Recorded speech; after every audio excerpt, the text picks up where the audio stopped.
అందుకని వాళ్ళు 3 రోజులు కూర్చున్నారు. నేను 3 గంటలు చెప్పినా 2 గంటలు చెప్పినా నేను మీరు ఉద్దేశం ఒక్కటైతేనే ఉండగలుగుతా.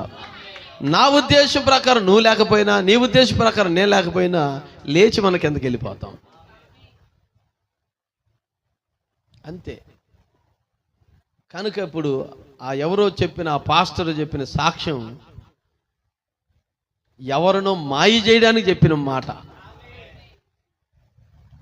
ఎవరో విశ్వాసాన్ని పాడు చేయడానికో చెడగొట్టడానికో చెప్పిన మాట అయ్యిందే తప్ప అదే పాస్టర్ కదా నువ్వు. మరి నువ్వు కూడా నీకు మైక్ ఇస్తే, నువ్వు వాక్యం ఇస్తే నువ్వు 2:30-3 గంటలు నువ్వు కూడా చెప్తున్నావే. అప్పుడు అది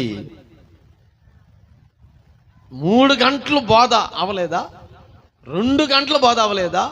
వినగలుగుతాడు ఎవడైనా నువ్వు అంటావా? వినాలి నువ్వు